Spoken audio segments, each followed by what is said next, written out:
Welcome. You know, with the James City County meeting tonight on assessments, I kind of half expected the room to be empty. You want to? What? No, I wasn't praying, George. Okay. Bring it on, George. Okay. But last night at the James City County meeting, there was a very large contingent of Forest Colony folks. So, but we're not going to talk about that tonight. So what we have for you tonight is a couple of things. The first is, The first is, I have real difficulty doing it like this. That's really good though. We have a couple of things for you tonight. The first thing is something that we have not done in I don't know how many years, at least during my time that I've been involved with it. But we spend a lot of time on the resident survey. You spend a lot of time providing us information on the resident survey. So what we thought would be a good thing is to give you the presentation that basically the board gets on the presentation, because it is really used for a lot of the things that we do, things that we think are important here in Forest Colony. So, and I also want you to know that I'm not going to ask who filled it out. Okay, I want you to know is that all the effort that you take to do that is not in vain. We really use it. We really appreciate it. It really is a tool that's been very important to this board and all of the previous boards, at least since I've been involved with the survey. So before I start on anything else, I just want to thank all of you for all of your efforts in inputting that information for us. And who does that survey right now? Maureen Marston, okay, with the Strategic Planning Committee, does that survey. And what she's going to do is spend a few minutes, what's it, about 75 minutes, is that right? Oh, you reduced it down to 70 minutes? Okay. You know, this is, you might be bored, this could be PBS, pretty boring stuff. It's not going to be, you'll find it very, very interesting. And with that, I'd like to introduce Maureen to talk about the survey.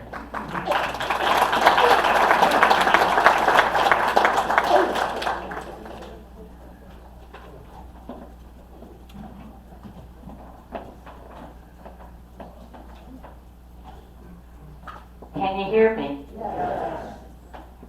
Okay. All right. Hello, neighbors. It's so nice to see all of the friendly faces in the audience. And yes, they got a presentation. I did try to cut it down some, and I'm going to skim over the number charts a little bit. Anybody who really wants the number charts will make sure they're posted, and you can always come and ask me about it. And I can go over them in detail. But I know not everybody's a number nerd. One thing before we start. Roy, you introduced it. What do we do with this survey? We make a presentation to the board. We give them top lines. We make a presentation. There's a big, long deck which goes into every kind of analysis you could want and never want to look at. Unless you're tired and you want to go to sleep. But what we do with it is share it with all of the committee people. Each of the committees get sorted the kind of items and comments that are relevant for that committee so that they can look at it and they can learn about what everybody is saying, what you're telling us about how you would rate Forest Colony and what you think of what they're doing, what you'd like to see done, what you love. So it's really important that we hear from you, and we're so thankful for everybody who takes the time to do that. This report is a good news report, really good news report. Residents love Forest Colony and the lifestyle it provides. The satisfaction has actually increased to 95%. That's pretty hot. I got to tell you, I'm out of consumer goods. If we saw that number, you'd have millions invested behind the product. Agreement with fees being appropriate went up to nearly 80%, and the Net Promoter Score, which is something used in many industries to measure how satisfied people are. It gets into the willingness of us to recommend Ford's Colony to friends and neighbors, friends and relatives. That went up to 68.8%. Sounds low, but in this measure, it's high. 43% of those who received an invitation to participate did participate. 21% of those were working, and most of them, 2/3 of them nearly, were working out of the home at least some of the time. Which brings us to key groups that we look at. When we are looking at the data, we try to understand the different needs that the different generational groups have. We all are in different life stages. The family worker group represents about 26% of the sample. Younger retirees are the biggest group, they're 43. And the older retirees are about 30% in this sample, which is pretty close to what it is in Ford's Colony. Just to let you know, we're changing. When I started this, 30% of you filled it out on a computer, the questionnaire. 40% used a cell phone this time. 30% used a cell phone 5 years ago. 40% used it this year. And that really speaks to the fact that we are becoming more and more dependent on devices, electronic devices. Looking at this, you don't have to look at the numbers. If you see orange or peach, that's not a good thing. If you see blue and darker the blue, the better. And what's is we've just about erased the orange in 23. That means those are the people that disagree that they're satisfied with living here. It's down to about 1%. Really low. And the very strongly agree is up to about 62%. We see a similar pattern when we look at the fees. It's about money. We don't like spending money. So you don't expect a lot of love when you talk about money. But it's gone up. And certainly the disagree has gone down. And it's now down to around 10%. Looking at the a Net Promoter Score, and it is, you can see here why it's very stringent, because they take this, subtract this from it, and they get the score. This is only the top 2 boxes, this is the bottom 7. So, but what we see is the same pattern. Going from 15% to 6 are the people who would be detractors. Governance ratings. If you remember, we have 3 different sections in the questionnaire. One is on governance, another is on communication, the last is on community environment. Governance saw 3 of the ratings go up. Boards serving the Ford's colonies, best interests, serving my needs, and also sustaining the price of house. I don't know about you, but I thought my house price was sustained this year.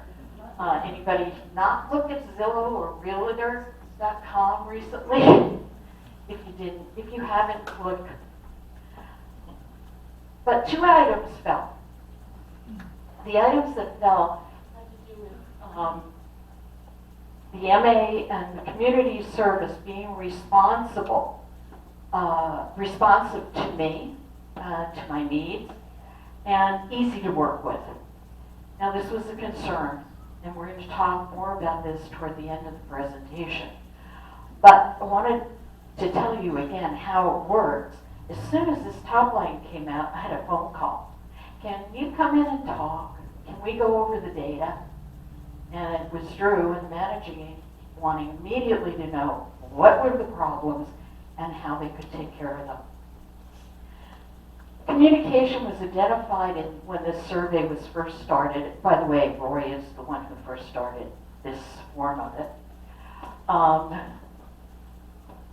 when it was first started, there were some problems with communication, apparently. There were low ratings of it. Programs were put in place. It started to go up, and what we see is a continuation. We have two that got again increased, and another one that was flat at the higher level.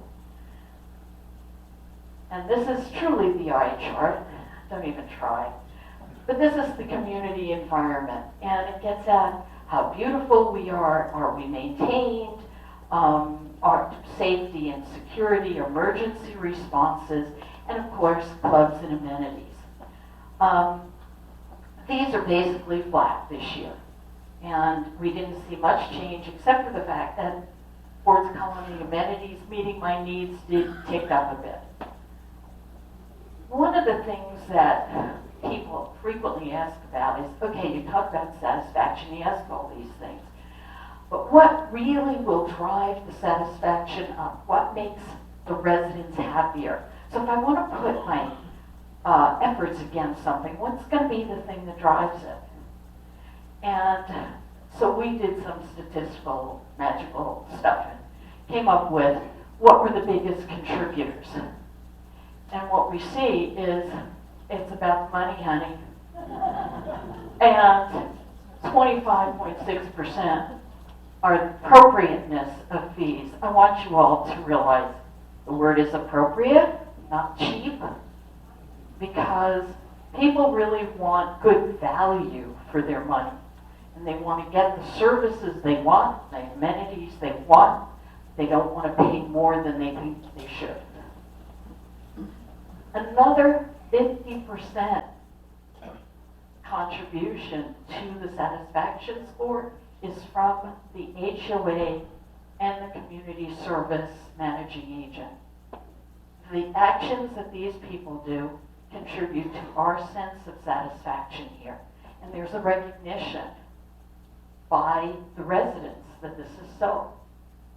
And this is what I call the magic sauce. I think it was used by some other well-known advertiser a long time ago.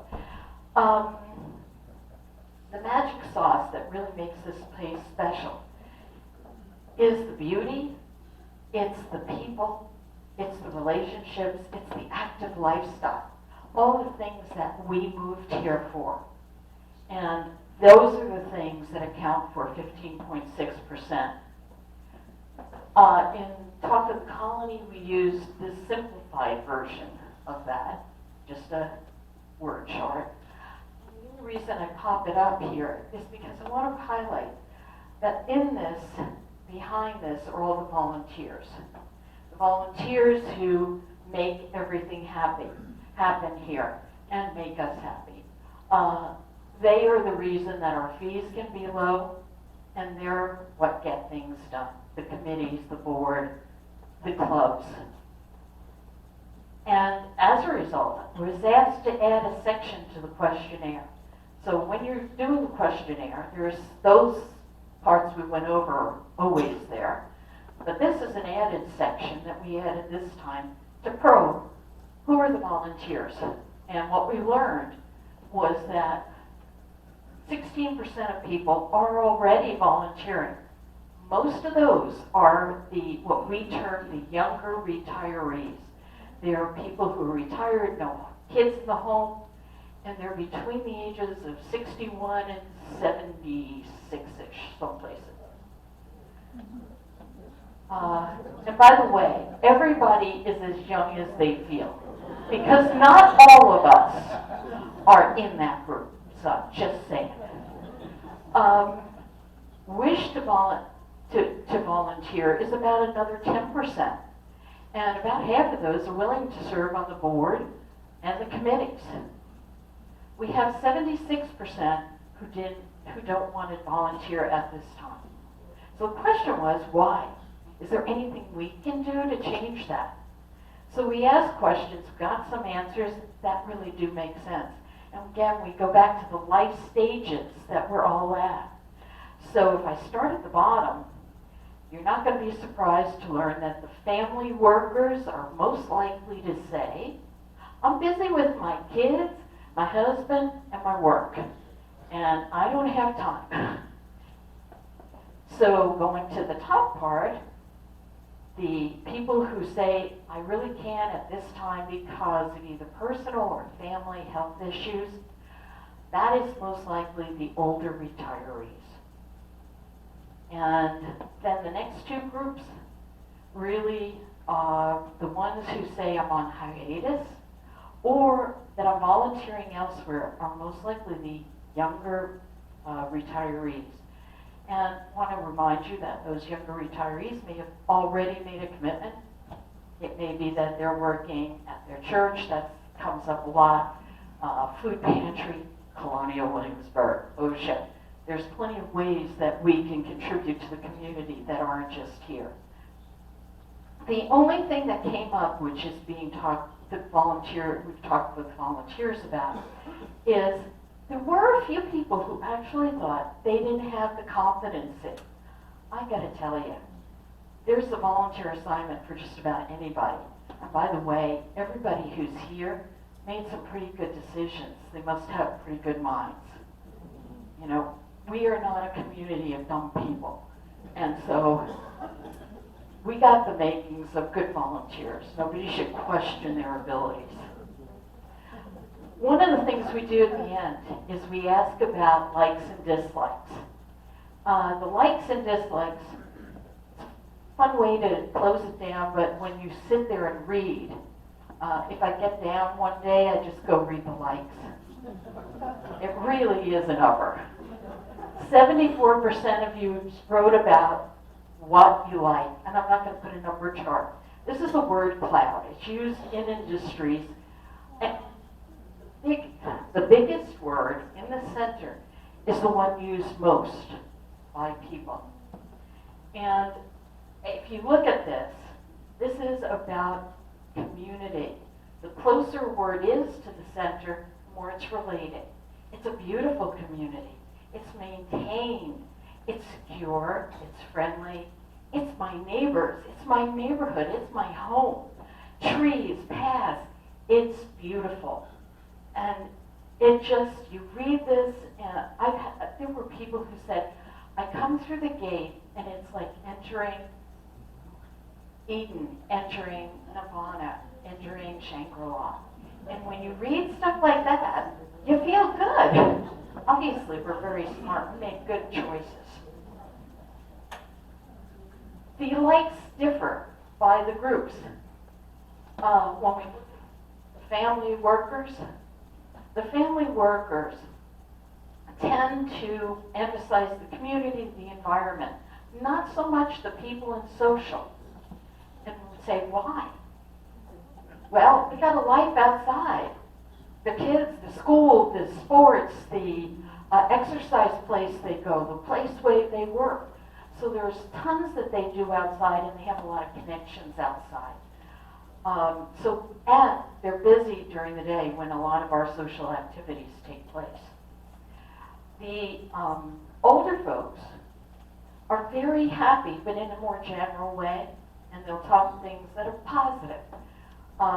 They are most concerned about the beauty, about their friendships. Social is really important, and they are not concerned about facilities and activities like that. So you have a contrast in what they want, what they like here. And we also see 63% had things, suggestions on improvements. And by the way, you are very articulate. And not always short. What we see is the older, really, they don't have any improvements to make very much. Only 40% of them even gave improvement suggestions. The improvements they had, well, a little bit on amenities, but really it was more on the community environment and maybe a little bit of governance, but it was less on governance than any of the others.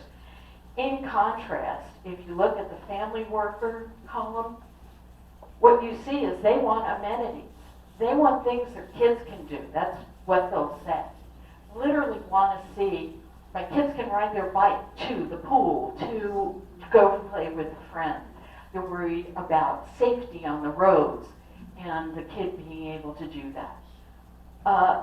One other point. The younger retirees are the most involved. We already said that with volunteerism. They also have the most suggestions. 95% of them had suggestions on improvements. So, just to bring this to some closure, news is good. We talked about the satisfaction and the drivers of that satisfaction. We wanted to know what was making it maybe better this year than it was even last year. And part of it is, yeah, we're still coming out of COVID, and finally everything's totally opened up. But there were comments on good governance, specifically on Glow Fiber, on the accounting systems, on the things that we've changed. And that was felt to be a sign that the governance that we have, the board, the committees were really doing a better job. They were doing a really good job. One of the other things they mentioned was the look to the future and trying to plan ahead for the factors that could impact Ford's Colony. And again, the fees and the promoter were up, so we know those are good scores. Okay, but how do we maintain it? That's the key thing. And what it's about is continuous improvement. There was nothing that people said, oh, this one thing has to be changed. It's about little things getting a little better. Gate access, it's an annoyance if it doesn't work. That was one mention. More family orientation, and later on I have on this list life stage. So it's aging in place as well as family orientation that are concerns now. That are areas where we could do little things that improve. More maintenance of common space was mentioned. Better lighting, signage, crosswalks. Interestingly, the older and the younger agree on that because the parents are worried about their kids. And I don't know about you, but I have trouble reading some of the signs at night.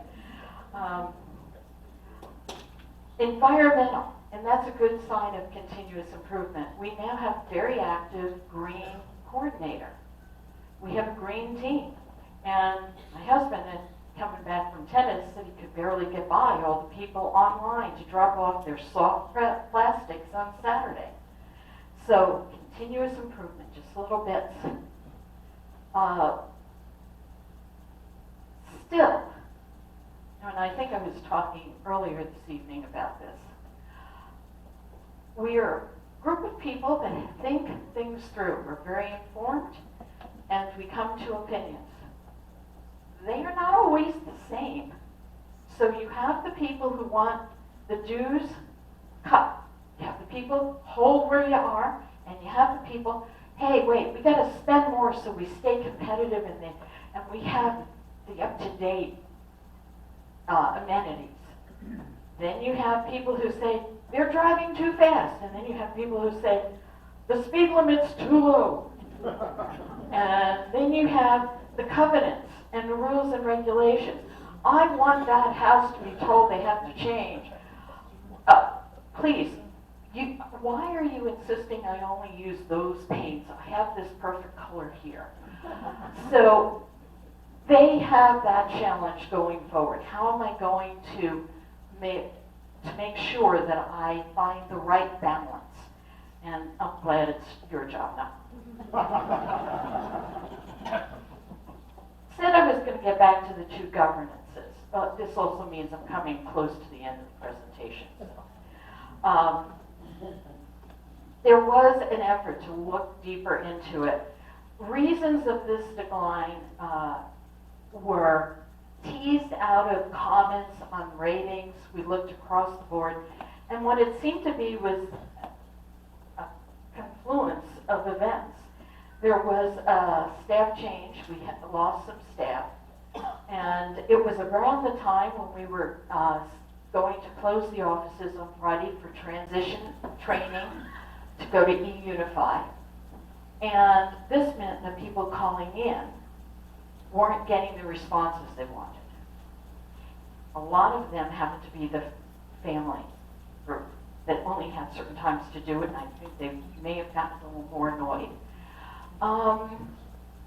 So we had that. And then we had Glow Fiber tearing up, and while they have done seemingly a really good job, there were a few people who ran into occasions when things didn't go as smoothly. So we had 3 different things going on. So looking forward, what we're thinking and hoping, the new staff is always going to happen. We're always going to have transition. The key is to have the training, to replace them as quickly as possible and get the training going. And I think that's what has been worked on with managing agent. Drew has certainly spent time on this whole issue. We know that the finance and accounting systems, that has been completed. And people are more used to e-Unified. Now we do face customer interface systems. I think there are people in the audience who might know more about what that means. Certainly not me, but there may be some things that are being transitioned in 2024. We may see that affect us. And finally, the Glow Fiber is to be completed this year.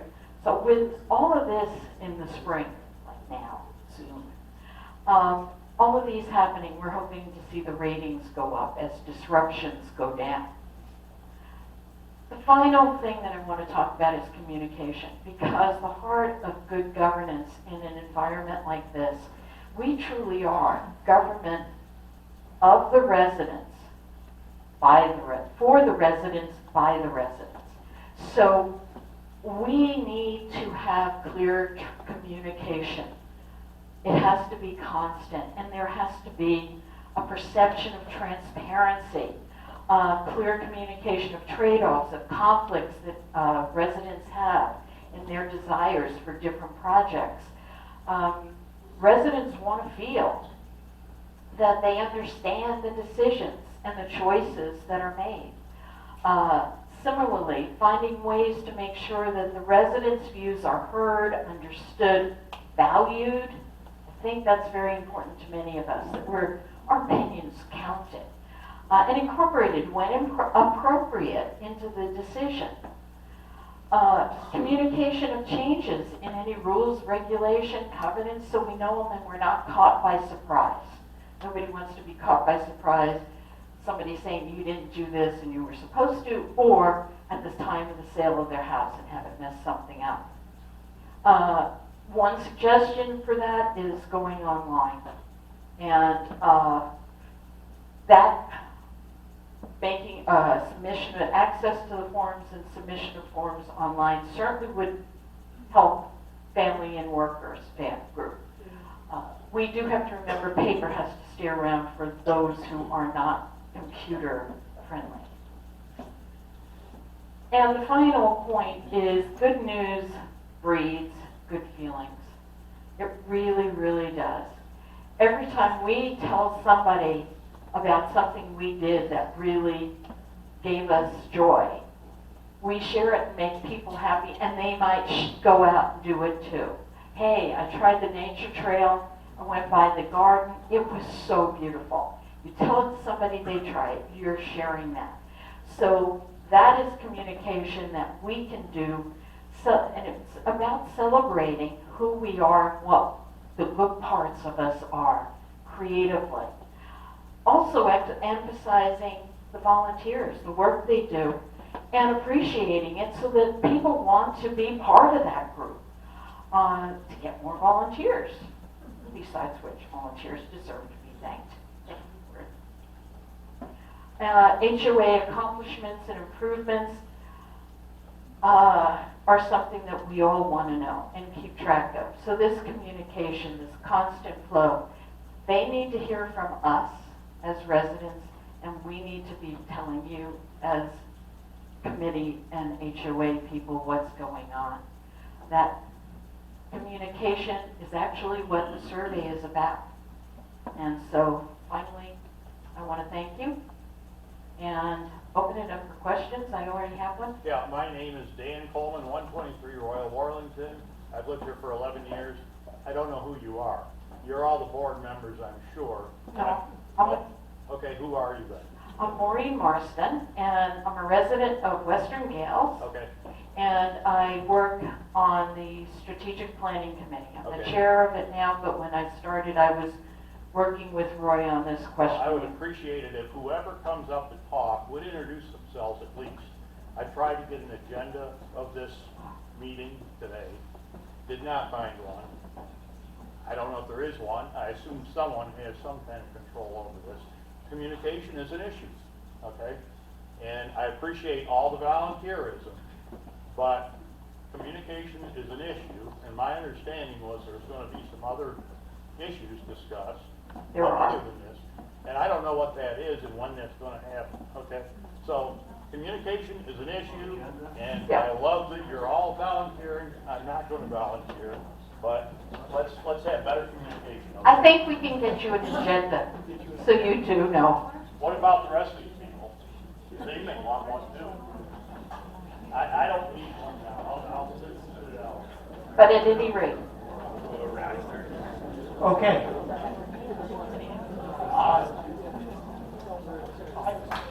thank you.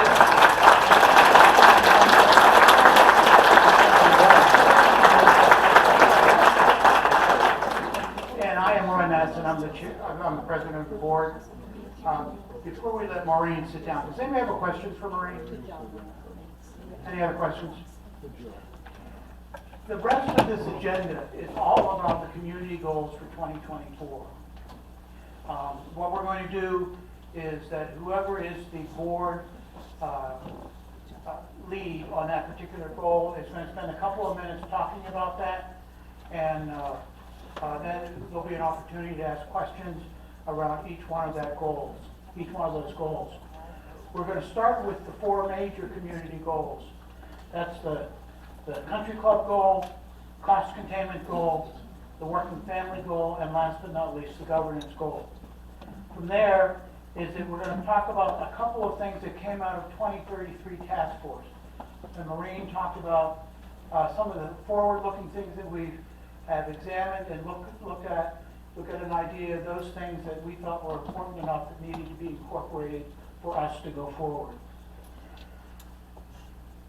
Joanne is also going to then talk about strategic partnerships and relationships. And then last but not least is that I will talk about, if you will, two operational issues. One, Maureen already talked about, which was flow fiber. Okay, and I'm going to also talk a little bit about ITAP, which is the technology initiatives that we are going through. Last but not least is that there'll be a period for open questions. After each goal presentation, I will take a couple of questions on each one of those goals. So to start, I'm going to turn this over to Ray McClaskey, and he's going to talk about the country club. Good evening, everybody. You were sitting down? All right. Good. I'm Ray McCaskey. I'm a member of the board of directors. I welcome you all for coming this evening. I am. Okay. I am working with Chris and Jerry on the country club goal. Probably something no one's heard about, no one has formed opinions about, so I'll move through this quickly. Okay. Let's talk about how it started. Within the confines of Forest Colony, there are three entities. There's us, the community, Forest Colony Homeowner Association. There's a Marriott organization, and there's the country club. And on a regular basis, the president of the board and the MA and his staff meet with all three entities, get together, and they talk about the future, how things are going, what we can do, and share responsibilities.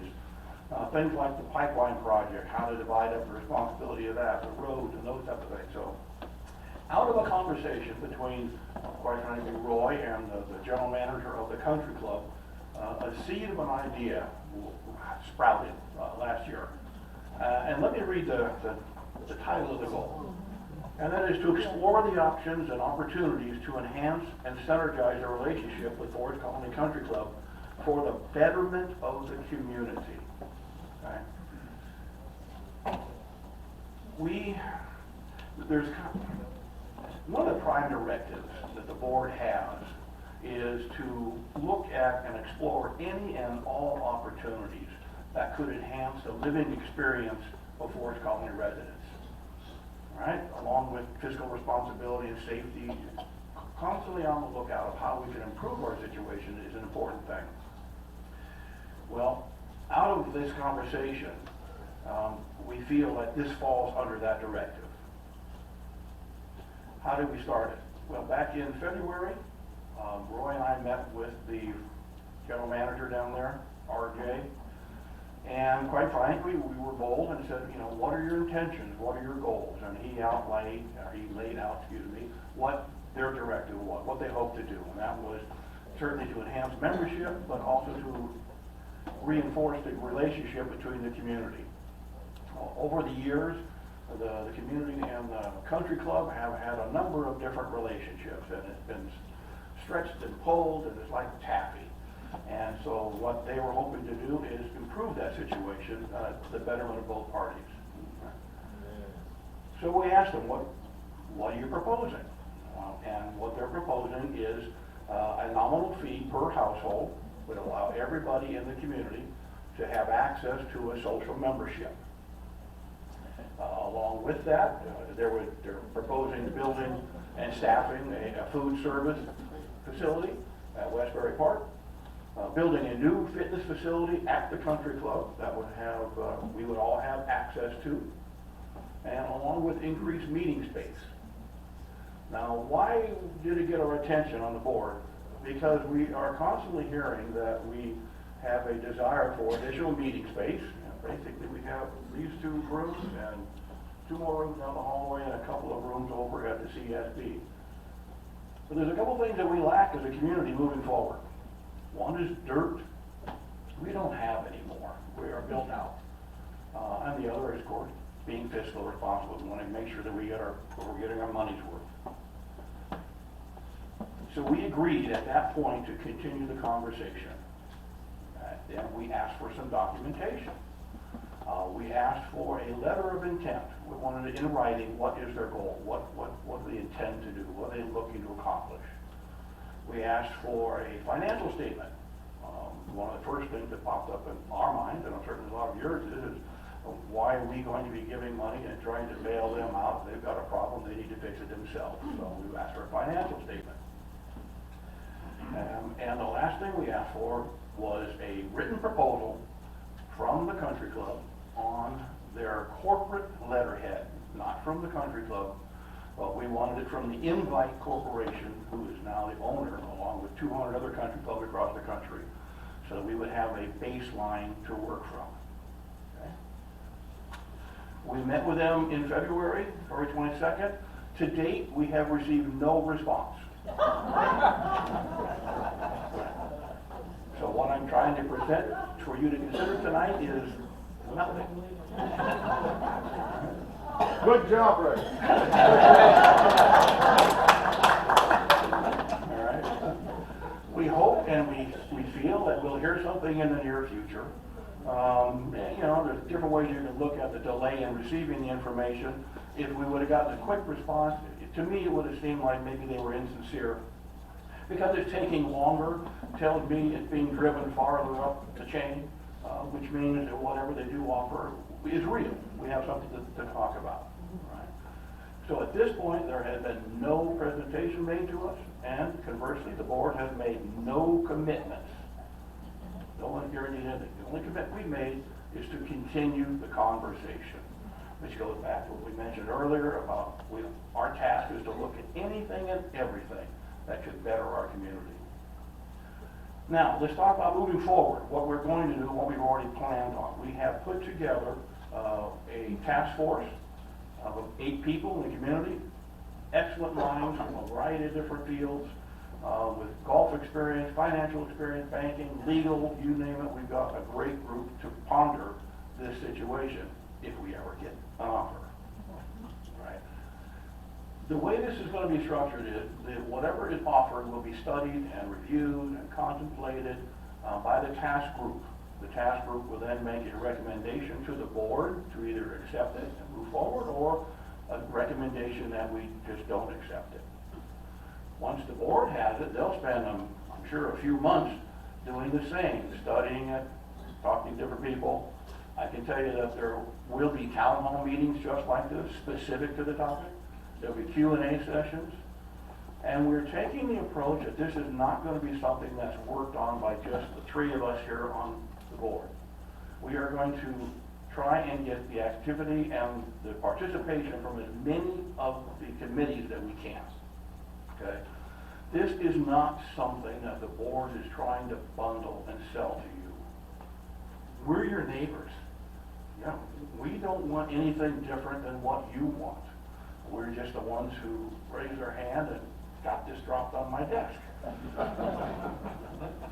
So once the board reviews it, and if they decide that, oh, this does look promising and something we should consider, it will then come to a community vote. Nothing will be done until you all have had all the information shared with you, and you can form your own opinion and vote your heart. Okay? This is not something that's going to be drummed on any of us. All right? That makes sense? Yeah. All right. Going forward, the onus is on the country club. We didn't seek them out. We didn't ask them to do something. They're asking something of us. So all we need to do is sit back and relax, not get too excited about it, and see what they have to say. All right. Gary, did I cover it? You covered it. I called it well. Well, thank you.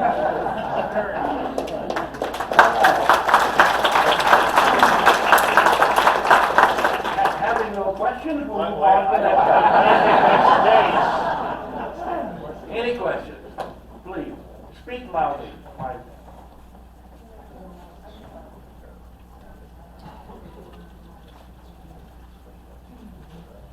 If you could come down to the mics down here, it would be great that everybody can hear you. My question is, will this go? I don't think that's on. Hello? Yep, okay, gotcha. My question is, when it does go to a vote, if it goes to a vote, will it require 60% of the households to approve it? Or is it going to be a simple majority? Isn't there a requirement that anything that affects the HOA has to have 60% approval of the households in the community? The way our bylaws are written, it is a vote like this would require 51% support of the participating homes who vote. That's not what was required previously on the vote for the additional $1,000 that was put on homes when they were sold. It was 60%, and that was supposedly in our bylaws. So that seems inconsistent. I'm not the expert on how the bylaws are all written. I know there's a number of different variables involved, maybe. Sure. Drew? You want me to? Yeah. So you are, if we are amending our governing documents, if we're amending our bylaws, 51% of those voting, if we're amending our declaration, 66 2/3%. This does not require an amendment to our governing documents. And so the board is choosing to put this to a vote of the owners for their input. It's not a proposed change to the governing documents. I'm sure the board's going to have a lot more discussion if this begins to take ground on when and how to get that out to the vote.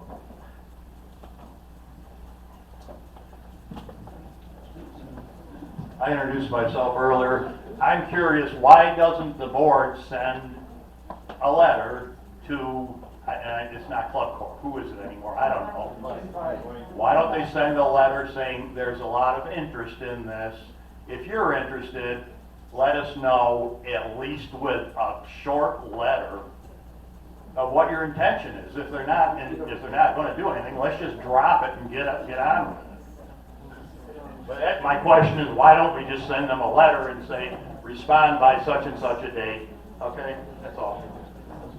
We have communicated with them, both in person, verbally, and in writing. How recently? How recently? How recently? In February, when the conversation was started. Okay, well, it's probably time to re-communicate with them, and my question would be, why don't you re-communicate with them again? We'll consider that, thank you. Excuse me, sir. I have asked, and I've asked a couple of times, so the questions are being asked. Well, nobody knows that, except you, I guess. How about that? I got you. Thank you. Good evening, Ray, thanks very much. You know, when they went through the satisfaction survey, the 3 categories up there, I realized I didn't fall into. Well, we're not a young family, we're not actually an old family, it's just my wife and I. We're not young retirees. I'm acting retired, but I'm still working. I work in the regulatory group of a utility I cannot name because they're under federal indictment. Which may eviscerate any comments I have to make. And I'm not an older person, although some days it sure feels like it.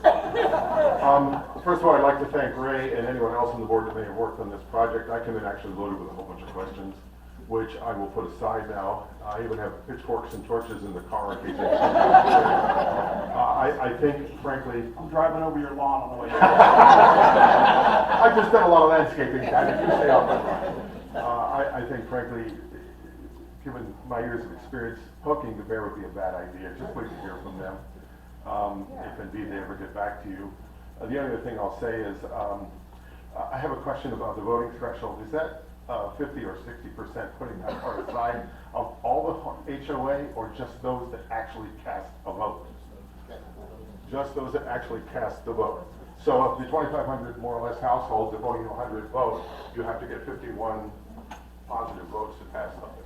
Right. Just, okay, great. Thank you very much. Appreciate that. I can assure you that that would not happen that way. Well, yeah, I think so. Any other questions? Thank you, and I really appreciate your volunteering and the time that you put into this. We're relatively new here, so I may not know a lot of things about Forest Colony and the relationship with the country club, but I assume that they own the golf courses, the country club. And as you look around, there's a lot of deferred maintenance. Things that seem to be washing away and will collapse at any moment, pavements, bridges. Has there been any reference to that or any discussion about what this corporation and the country club would do in terms of maintenance? I hear about, building meeting space, gyms, etc., but maintaining what's already there, they don't seem to be doing a particularly good job. I'd like to hear more about what your discussions may contemplate or what you have already discussed with regard to that. Yes, absolutely. We have considered that. In the initial review of the topic, we've come to recognize that you can basically take our community and divide it into 3 buckets. One bucket are current members of the country club who are seemingly happy with the way things are going. They continue to pay their dues and play. Another third of the community are rather neutral, maybe not golfers, and are open to an opportunity or not. But they're very neutral. Unfortunately, there is a third bucket who we've declared as ex-members who left not in a very good mood.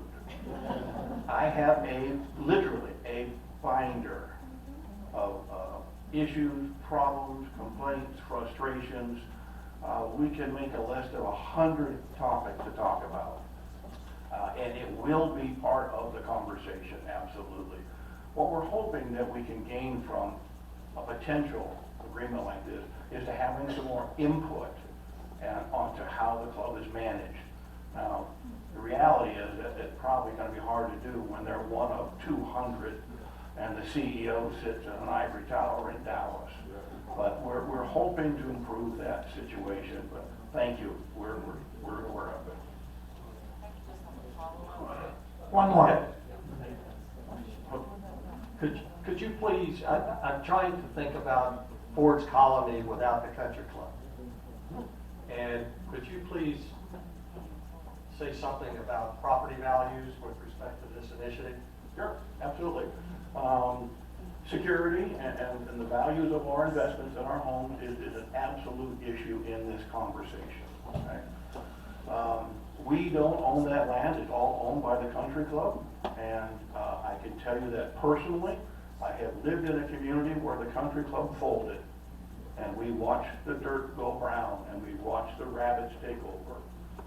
30% reduction in in the value of my home overnight, gone. Okay. Now, we're not looking to scare anybody, but we are certainly considering that as we have this conversation. We're not looking, again, to subsidize them or to prop them up, but we want to be as aware as we can be about what their situation is. Okay? I think she had a follow-up. Go ahead. I guess this is an obvious point, following up the point you just said. The question that was asked, but that would seem to be a very strong negotiating point that Ford's Colony would have. It would be a non-starter if they didn't do that deferred maintenance before these other projects that they're proposing. Yeah, we don't have a direct control over that, but we are certainly going to include that in our conversation. Again, as I said, they need us at this point more than we need them. I'd like to close this with one thought that we all consider.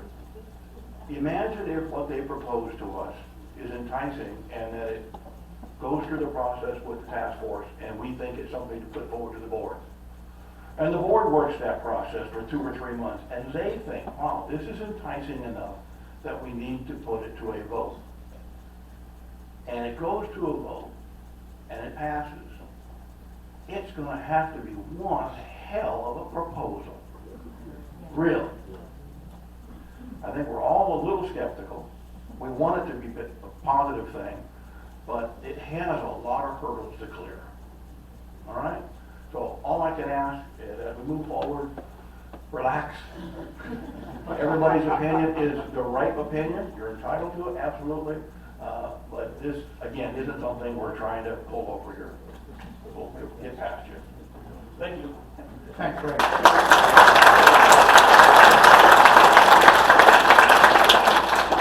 I will add something to what he said because it's about everything that we're doing up here. What this is all about is for the betterment of the community. Okay, as Ray started by saying, is that we're all homeowners too. We want this place to be the best it can be. So with that, I'm going to turn it over to Rick Christensen to talk about cost containment. Lucky me, I get to talk about what Maureen brought up as an important issue, cost. You know, one of the things you pointed out was the beauty of our community. That was very important to you, and security. And, you know, these are things that we all get nervous about when it comes to budget time. What's going to happen to our HOA fees? And I'm one of them. We've lived here now for about 5.5 years, and this is my second year on the board. And we really enjoy the community. We moved here because of what it looked like and the covenances that were here. And I wanted to get involved because I wanted to understand how it worked. What drove the cost and how do we maintain what we've got? And so when we went through here, I'm going to read you what the goal is. It's not a goal that says we're cost cutting or doing away with services. It's a goal that says we're cost containing. The goal says we're going to develop a cost containment strategy that sustains a high level of satisfaction. And that's what you just heard. But enables the Ford's Colony HOA to mitigate expense growth. And so how are we going to go about doing that? And Gary Porter and I are heading this project up. But it's not a board. We're not conducting all of the research on it. And, you know, we heard that this is a multi-generational community. There's a lot of different needs that need to be met in this community. And, you know, we're looking at this, we've got 3,200 acres here. And a lot of common area space. And all this has to be maintained. We've got, I believe it's 50 or 55 miles of paved roads and about 12 miles of paths that all have to be maintained. And look at all the landscaping. There's about, I think about 54% of it's open space. And so, and there's a lot of turf. There's about, I don't know, about 60 acres of turf that has to be maintained. So there's a lot that has to go on to do this. And what we're going to do is we're going to look at these different cost centers. We've identified the cost centers that drive our costs here in our community. And that's administration, roads and project maintenance, facilities, security, and technology. And what we do, we're going to better understand that, is we're going to form task groups to go out and analyze that. And the task groups are going to be made up out of Drew and Sally's group. They're going to have people that work in these areas, that manage them, and they're going to be on the task group. We're going to have either the chair of the committees or whoever they appoint to work on the task group. We're going to have people from the community that form this task group. What we're going to do as we go through this, we're going to look at each, we're going to take each of them separately. And then we're going to map out what do they do to keep this, maintain this community? What are the different functions it takes to do it? And then what are the requirements, personnel and man-hour requirements to do each of those areas? There's been a lot of changes, we know, and there's a lot of technology that can help us, and there's going to be a lot of increased needs for those resources. So how are we going to do that without it going up and getting out of control, that we meet the continued needs? And so to do that, we're going to go through, like I said, we're going to map it out, each function, and the personnel it takes to do it. And when we get that done, then we're going to compare ourselves with some other, we're going to benchmark against some other communities, and how do you do it? And we've already, from a group last year, from the board and the task group, looked at some other communities and how they do it. And we already know, they looked at us as being the premier of how we operate. And so we do a great job in how we maintain our facilities, and we do a great job with our cost control. But we can just look at the news each night and see what's happening with inflation. And so there's got to be a way, how do we contain that as we go forward and keep this level? And so, like I said, we're going to benchmark against these other communities, and then this task group is going to form what they recommend. They're going to make some recommendations to the board, and then the board will take a look at how can we carry this forward, contain our costs, and keep the same level of satisfaction. Then, in addition to this, we've got some other things that we need to look at. Every 5 years, we're required to do an outside analysis on our capital reserve and replacement model. And so what that looks at is you just saw that we had a lot of pipes that we had to replace, and there had to be some extra cost associated with that. Well, we need to be looking out there at our capital reserve requirements so that there's a road, we don't want a road to go where it gets to the point where we didn't realize it, and all of a sudden we have to go out to the community and say, hey, guess what? A special assessment, because we didn't realize that we had to do this much work to it. So this outside group that goes in and analyzes that, and we're going to review what they've done and make sure that we've got the proper reserves, that we don't have to hit you with something unexpected, or we take action before it reaches a point where it costs a lot more. And that, like I said, basically those are the points. We don't have a lot of answers yet, but that's our process forward. And like I said, our goal is to contain the costs as we go forward. Take any questions if you have.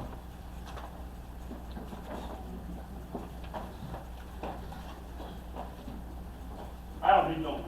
My name is Carmine. I live on Port Preston Grange. And I've been here 14 years, and it's a great community. Strive to keep the cost down. We pay less than I know some of these people out here. A quarter of the facilities we have, and they're paying twice what we are for the homeowners association. You guys are doing a great job. I just think everybody wants to make sure that we don't have, some anchor around our neck like the, Governor's Landing episode. And I don't think you allow that. But my one suggestion would be, can we ever look into voting on the computers for some of those senior citizens that can't come out, that have mobility problems, maybe they have a vote, it might be raining, hard for them to get here. Maybe it's, with all this new technology, now I don't have that technical expertise, but I know we have clubs and everything else, they can sit there and think of some way that we could, I know some countries do that, they just vote with their computer or their cell phones. So it's just an idea. Are you talking about in here? Yes, our- for votes. Yeah. Instead of just people in the building that No, vote. actually, we have electronic voting here in Ford's Colony. But that, when they said before, they had the people in the room that was voting. No. Oh, Okay, if we did a vote, on the vote where he was talking about, is that, that'll be an electronic vote and an electronic ballot. I'm sorry, you're already ahead of me. I like that kind of question. Any other questions? The gentleman mentioned technology. Drews and Sally have hired a technology person. He's very sharp. He's going to be able to do a lot for us. And technology is going to be key to a lot of keeping our costs under control. And we've got a great committee on technology. Okay, any other questions on costs? Okay, I'd like to introduce Ryan Burr. He's going to talk about working families. All right, I'm going to stand. Okay, so Ryan View, close enough. So the topic today, I was given a whole 2 minutes to discuss young families, and I don't know why the board members, they chose me. Maybe one reason, I think it was last year, I was out in the front yard talking to the neighbor who is about my age, and a lady walked past. I'm not making this up, this isn't comedy hour with Ryan. The lady walked past and said, "Oh my God, do you guys mind if I take your picture?" I'm like, I'm not really dressed for it, but may I ask why? And she said, "We moved here about 6 months ago, and we told our kids it was a great place, but it was the weirdest thing. We have not seen anybody under the age of 60. And I just want to prove to them that you exist." And I said, "Okay, great. Here you go. Put your arm around it." So I say all of that because we do exist. As Maureen so wonderfully stated in her big presentation, and I don't have anything fancy like that, about 25% of the neighborhood is of that working family. We're using the term young family. I've been through enough diversity classes at work that I'm not really supposed to talk about young and old. But we call it young family because not all the families are working. And as this gentleman said back here, just because you're working doesn't mean you have a family here. So really, I can summarize all of this in about one sentence, but I won't. Our goal is to implement policies, programs, communications, and initiatives that promote inclusivity, accessibility, and support for the young families residing here. Pretty simple. I don't think it's as divisive as maybe some of the other topics today. Might get some questions, I hope I do. Why are we having this conversation? Joanne and I last year were part of a group, and we discovered that there's really two sections of our community that Maureen pointed out that, for lack of a better word, need the most. And that's the young families and the, God, am I allowed to say it, old retirees? And kind of those in the middle are pretty happy and their needs are met and they're loving life. But what was interesting is a lot of the similarities between what the younger and older folks needed. It was brought up. Crosswalks. Simple, right? We're all worried about that. I'm one of the people whose kids ride their bikes to the swim lessons. They ride it to their friends' houses. I want them to be safe, right? We want pathways that don't have cracks in them. We want things to be generally nice, and we want it to be a beautiful neighborhood. Okay. What are some benefits to having it a neighborhood that the young folks want to live in? Well, Roy and maybe some others have said it. A lot of what as board members we're responsible for is maintaining the value of our homes. Simple supply and demand. The more people that want to move and live here, the more the value of our home is. So even if you don't have kids in the community, if the value of your home goes up because people who do have kids want to live here, that's a good thing for all of us. Good, we agreed on something. This is love this meeting. So what are we asking for as younger folks? It's the same things, community engagement. You know, are there clubs, are there activities, are there amenities that we want to participate in? What do we add? Diverse perspective. So, believe it or not, as we all age, things, demands, needs, technologies change, and it's important that as a community we keep up with that. Positive reputation. I know that everyone in this room is well connected throughout the community, but the younger families are too. They're talking at the PTA meetings, they're talking to the schools. What are they saying about Ford's Colony? It needs to be good things, right? Long-term stability. I know many families in this community that have at least 3 generations living in the home. And if they're not in the home, the grandparents are buying houses next door so that they can be by the grandkids, right? That's more demand. That's more reason that we want to have families in the community. And then inclusivity. You know, many of the households without young families, maybe the grandkids come and visit. So we still want nice playgrounds. We want pools that you want to bring the family into. Where are they going to visit for Thanksgiving? If they have the choice to come to your house because it's a nice, great, beautiful, wonderful neighborhood, that's what we want. So what are we doing? Just making it a priority. As we write covenants, as we talk about things as a board, are we remembering to include the young families? As we create clubs, as we maybe add to the pool, the slide. I don't know if you were here for that vote. I think it was actually, may have been here right before I got here. The slide has been wonderful at the pool. If you don't know what I'm talking about, there's a slide at Westbury Pool, right? Water slide, okay. It's easy for me to think of because my kids are on it all summer, but maybe some of you haven't been down it. I have, it's fun. I'll wrap up. As I said, it's just making it a priority as we make decisions as a community, or making decisions that are inclusive and good, not just for the families, but for all of us, because we all are part of the family. Questions on any of this? Yes, sir. I thoroughly agree with what you're saying. As part of the nominating committee, put some of you fellows, on the bench there. One of the things we run into, and somebody alluded to it before, was that we don't get younger people, to come out and get involved with the board or activities as much as they like. And what you're talking about is bringing in inclusivity and so forth, but we need representation on the boards from younger people. And we all understand, we've gone through that channel ourselves in the past, some of us semi-older folks, with our kids, and we know how much time and commitments there are.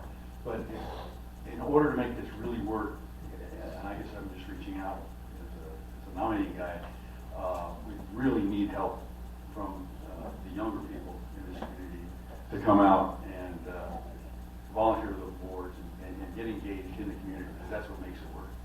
But we cherish you, Ryan. Thank you.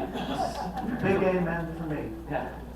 Full disclosure, I really hoped when I ran for the board and subsequently was elected that it was going to open the floodgates of the working families who were going to be willing to follow after me, and turns out that hasn't been the case.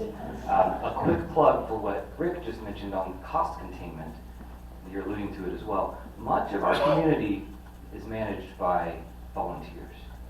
And as the people who are working today and retiring tomorrow, their needs and perspectives change. That group is much more willing to pay for services than to do it themselves. And that can be very detrimental to our cost structure if we don't get volunteers, younger volunteers, that can continue to fill that towards. Any other questions?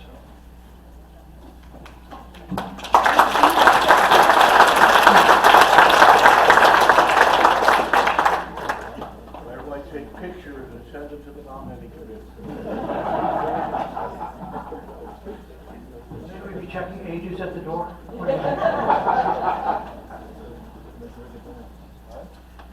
I'm going to talk a little bit about governance. That's our fourth major community goal. We've been actually working on governance for the past 7 or 8 months.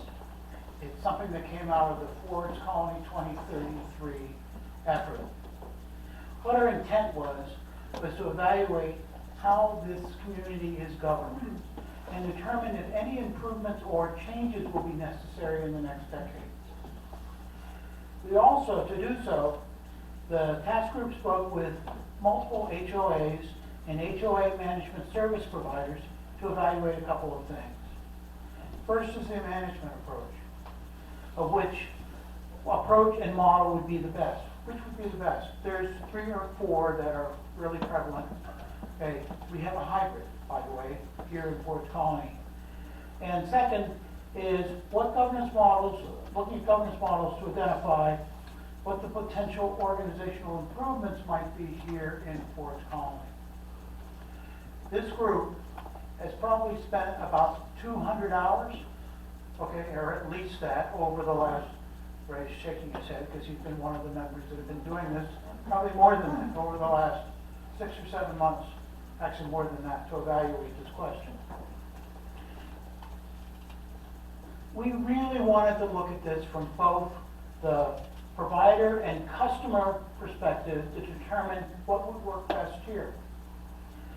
Given that the next cycle of the management contract is coming up, the MA contract is over or expires on December 31st, 2025, is that what we ended up doing is something that a lot of people would call market research. The time to do that is when it doesn't immediately have to be done. So it can be done in a way that it's really, you have some full evaluation. One of the drivers behind this, and Drew, you can throw something at me if you want to, was that the general manager of the HOA will likely retire probably by 2033. I gave him a lot of space, you noticed that, right? One thing that is very clear when we're evaluating other approaches is how well our current approach works. You know, I come back to this when people talk about Fort Colony, I say, we have 95% customer satisfaction or resident satisfaction. You know, one of the Marines that I helped put together that survey, I did a lot of surveys in my career. That's off the charts, folks. You don't get results like that. But you gotta add something else to it, is that our homeowners fees are the lowest of any large HOA in Williamsburg.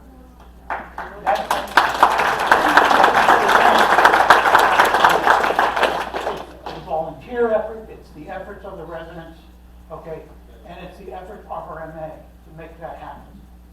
So, frankly, when we start looking at governance, what we want to do is sustain where we are and make it better. So,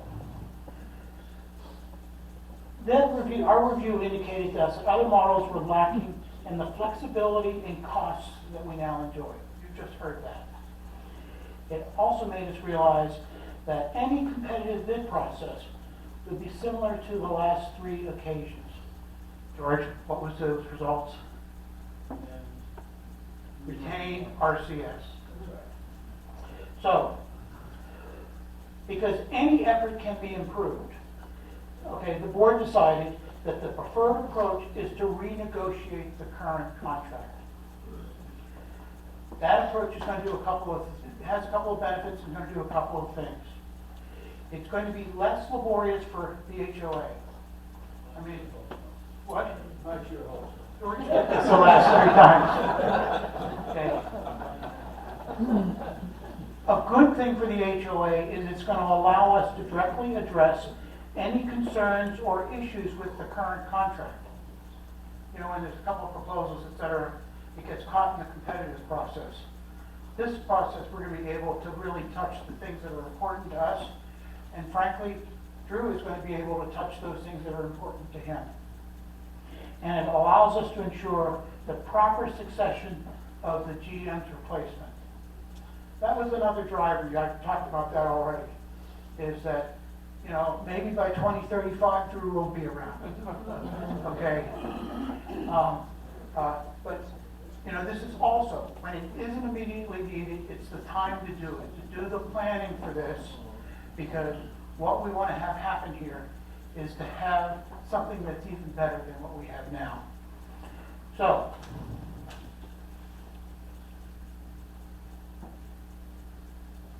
okay, so that's the one side of the government's question, is that we're going to renegotiate the current contract on the piece that I just talked about. The other thing about doing 200 hours of talking to other providers and other HOAs is that we got a really good idea how the models work and how it works from the perspective of those communities. We also found out what were the good things in those communities and what they thought were problematic. Just as an aside, it was alluded to already, is that in these discussions, one of the things that was kind of amazing to all of us, we'd be sitting across the table from some HOA in Northern Virginia, for sake of example, and they would want to talk to us about how we did things.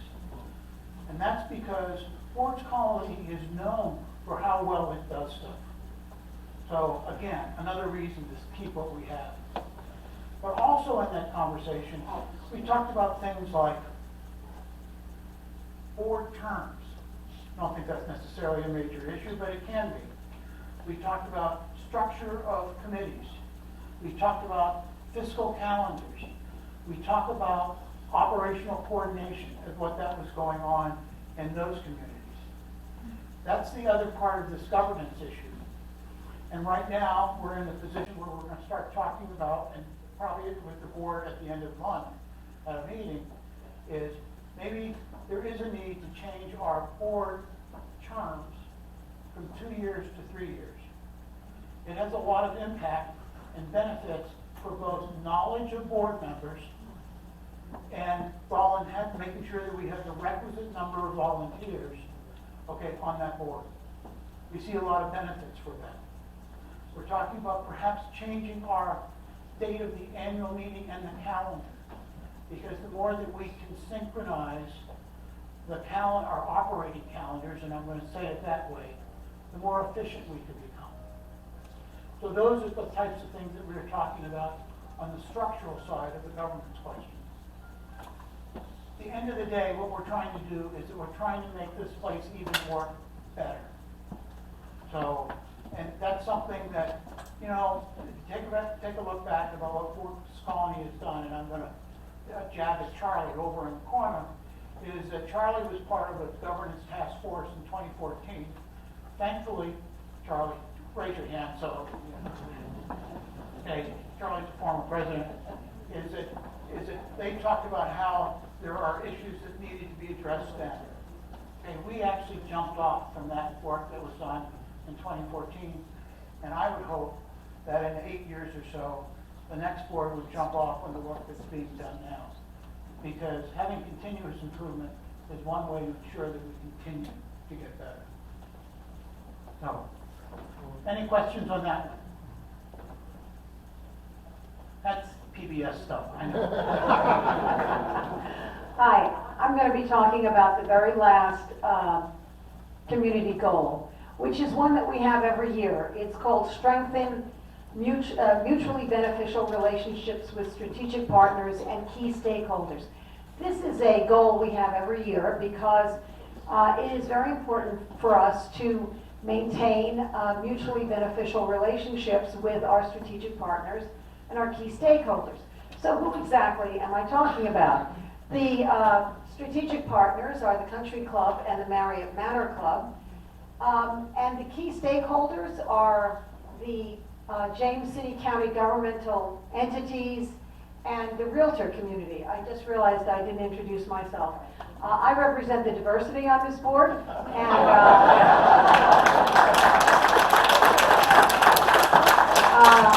my name is Joanne Gora, and we've owned our property since 2007, so we've lived here a long time. And you're absolutely right. We should have had name placards there, so everybody would know our names. At any rate, So that's who we're talking about. And what's the goal? The goal is to protect the value of Ford's Colony properties and to advocate for our interests for developments within the HOA master plan.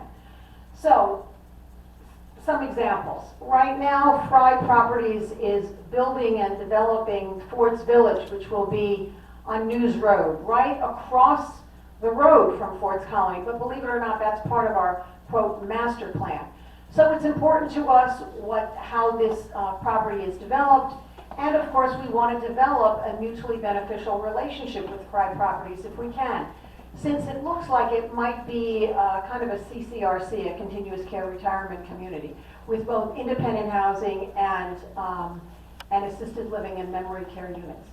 So we want to develop a relationship with Fry Properties. We want to make sure that if there's a way we can both benefit each other, that we explore that opportunity. We want to market and increase our brand awareness with the realtor community. We want to engage with developers and builders to ensure that they understand and comply with the FCHOA's guidelines to sustain the look and feel of our community. So there's 14 or 13 plots that are being developed in Westport. These are 3-acre plots. There is a new developer there. We have been having extensive conversations with that developer to make sure that what is built there sustains or complements the look and feel of Westport and all of Ford's Colony. And finally, we want to ensure that the JCC zoning and planning board, as well as the Board of Supervisors, do not act on any development plans within or adjacent to our master plan without knowledge and input from the HOA. So we want to maintain those relationships with the governmental entities, so we're always part of the conversation. And I have to say that having a management agent who has been on the job for, is it 35 years? Is it 35 or is it 40, Drew? I thought it was 55. I think it's 40 years. 40 years has certainly made things easier for us because over those years, relationships have been developed with the governmental entities, and that makes it easier to influence and help shape and be part of the conversation on the development of any properties within our master plan. That is the fifth and last community goal. Roy also asked me to mention briefly some of the initiatives from Ford's Colony 2033 that are continuing. So very briefly, the Aging in Place initiative, which Ryan and I worked on, is continuing under the leadership of the Activities Committee, Gail Watkins, as well as the Security Committee, Michael Bouchard. What you've seen so far is some programming that was March 12th, and there will be additional programming June 12th. And we're also looking into whether it's possible to develop a position that would take responsibility for coordinating Aging in Place initiatives. And we would try to fund that position through the cost containment goal that Rick talked about, try to reallocate resources as opposed to developing increased fees, as opposed to increasing fees. Text messaging is another thing that came out of FC 2033. It's great, as you so eloquently said, to have somebody younger on the board who nudges us that, his generation, they don't read email. They read text. And we need to start communicating urgent and time-sensitive information to our residents through text. Obviously an opt-in system, but that would certainly help us communicate better. So the Technology and Communication Standing Committees are working on that initiative. One of the gifts of COVID is that we now have third-party contractors that enter Ford's Colony at new and advanced rates. So we have Urban Eats, DoorDash, other companies that come into Ford's Colony.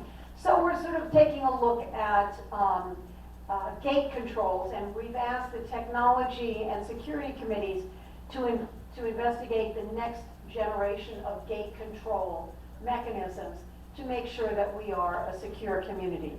And finally, another initiative to come out of FC 2033 was becoming a more green community. And we are delighted that we have a green coordinator. Is Robin here? She's not here, but Claudia is here, who's part of the green team. And as a result of the green team and our green coordinator, we now have soft plastics recycling once a month. We have a natural habitat that's been developed. And there will be a green roundtable on April 22nd that will involve a conversation between many of the standing committees and the green coordinator and I guess the green team to try to talk about where should we be going to become a more green community. So this is this roundtable we hope will take place twice a year and will keep us in the forefront, not on the bleeding edge, but in the forefront of what's going on in terms of becoming a more green community. Happy to take any questions on any of that. I just have a general question there. So one of the big things as far as road maintenance and that is garbage trucks, how much they destroy our roads. Has there ever been any idea of trying to maybe consolidate, give a single contract for the garbage removal so we don't have as much wear and tear on our roads? There's something actually going on at the county level that we could benefit from. Drew? The Board of Supervisors last spring told us that they were considering that. That seems to have gained some steam with the county administrator and the Board of Supervisors, and I think that's going to be a great question to ask them on May 22nd. It's certainly something we should bring up. It's a good point of conversation with them because they understand the need for it. But it's now getting it done. We're a private community, so we could control that by saying, hey, you know, have a bid for the 3 companies, and whichever one we choose, everybody has to use. So this way you don't have 3 garbage trucks going over the same road to hit the same streets. So we eliminate 2/3 of your traffic on garbage trucks. So as a private community.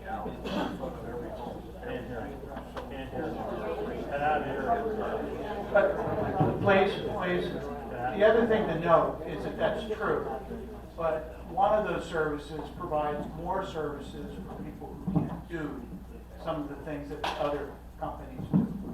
So whatever we do, we have to make sure that we accommodate everybody in a system like that. Yes. So, There seems to be another question in the back.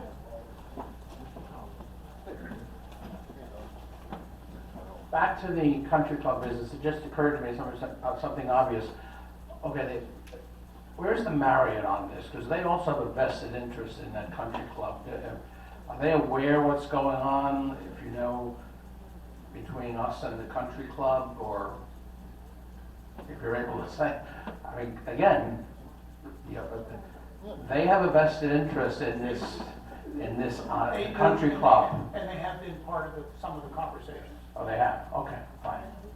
I mean, if I can I want to say one thing and then I'll just open it up for general questions, is that the last 2 areas of emphasis, which are, just as a comment, is that what we've really been talking about thus far is a lot of longer term issues for the community. And that really is one of the board's primary focuses. There are a couple of operating issues that need to be addressed, and I'm just going to mention 2 of them. One is glow fiber.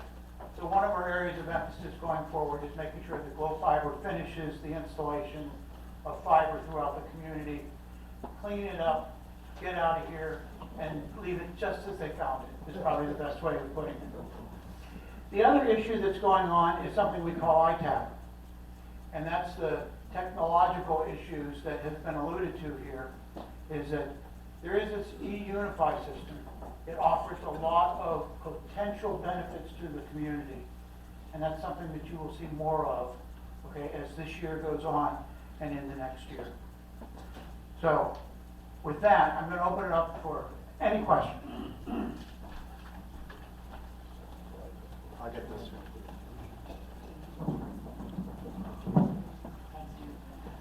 Hi, I'm Karen Salisbury, and I just wanted to say that, well, thank you all for being here and doing this. But as it relates to the technology, it really is important that we get away from, I think, everybody bringing their check to John Putt. Because, we don't do checks, we need Venmo or other type of ways to pay.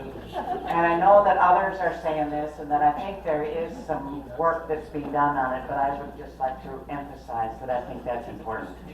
Ma'am, what As is a, as a CPA, I echo that more than you can imagine. Checks and cash are just scary things to me. I said, ma'am, what is a check? That just gives you some, we could age out on that one. Any other questions? On anything?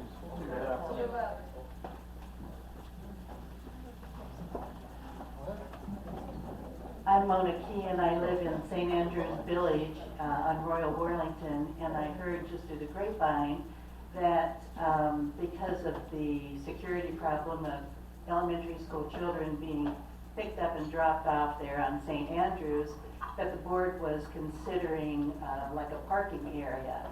And I'd like to first know the sequence of events, like how long will the evaluation go, and when a decision will be made, and when a vote will come about, and who will be voting on it. And then I know that we have had conversations with the school itself, and I'd like to know what we hope to gain by talking to the school, like what's the purpose of those conversations, because the school obviously doesn't have anything to do with the roads within Ford's Colony. Thank you. Ryan, do you want to answer that one? Yeah, I can speak somewhat vaguely about it because I don't have a ton of the details. You're right that it is something that's been discussed actually for quite some time. And at this point, most of it's up to the school, because if they don't want to participate in having a proper entrance exit at what's effectively the back of the school, then there's really nothing for us to do other than maybe a more proper crosswalk there. There has been consideration of putting a pull-off area to have it, you probably see it quite often of people just stopping in the road, frankly. And that's not safe, right? So it needs to be addressed in one way or the other, but not much officially can happen until the school participates in conversations. Those conversations are beginning, but they are very much fledgling of what does the school see this relationship as, if anything. So past that, I see this as a fairly long process because, as you know, to create a pull-off or do any of that it would be quite the undertaking, and it would be a while. But it sounds to me like you would like the opportunity to have a more formal opinion on the matter. Okay. Understood. Thank you.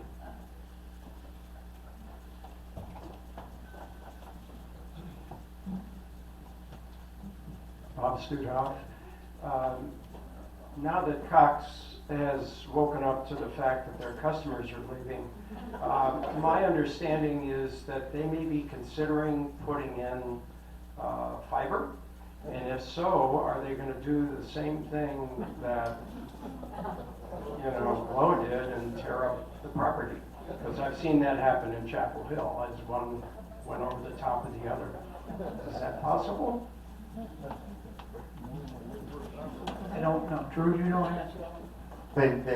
Cox and the other utilities currently have easements within our road right-of-way, so if they wanted to do that, they would have the easement to do something like that.